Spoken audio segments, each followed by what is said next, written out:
The air in Palma was thick, not just with the late summer humidity of the Mediterranean, but with something else. It was a mixture of hope and defiance.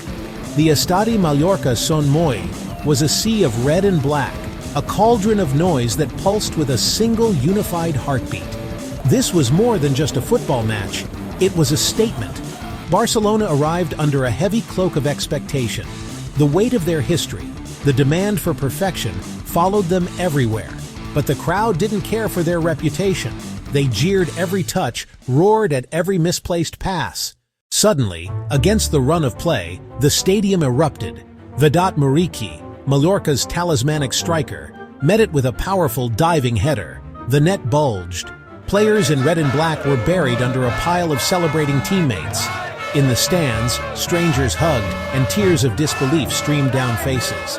Mallorca's goalkeeper, Predrag Rajkovic, was playing the game of his life. He stood as a giant between the posts, an impassable wall. Barcelona's own keeper, Marc-Andre ter Stegen, was a mirror image of frustration. He could only watch as his defense looked rattled. The first half drew to a close with Mallorca firmly in control, not just on the scoreboard, but emotionally. The second half began with a different Barcelona. A change had occurred in the dressing room. They emerged with renewed purpose, their passing now quicker, their movement more incisive. The pressure was immense. It was a relentless wave of blue and garnet, crashing against the red and black wall. The breakthrough came from a moment of individual brilliance, a flash of genius that reminded everyone why this team is so feared.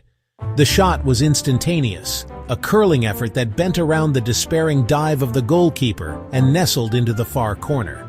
Silence fell over the stadium, punctured only by the jubilant shouts of the Barcelona players.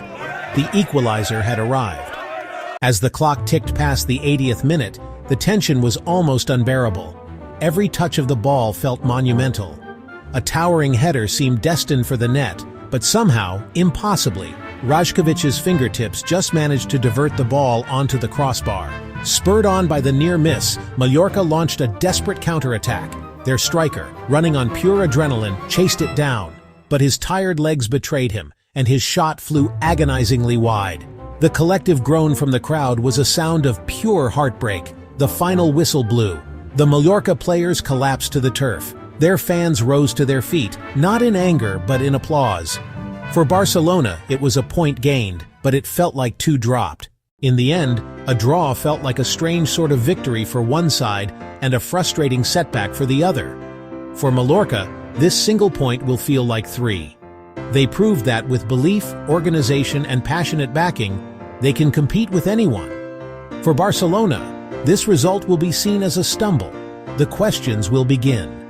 Why couldn't they break down a determined defense for a second time? The echoes of this match will carry forward for both clubs. For Mallorca, it will be a source of immense belief. They went toe-to-toe with giants and did not break.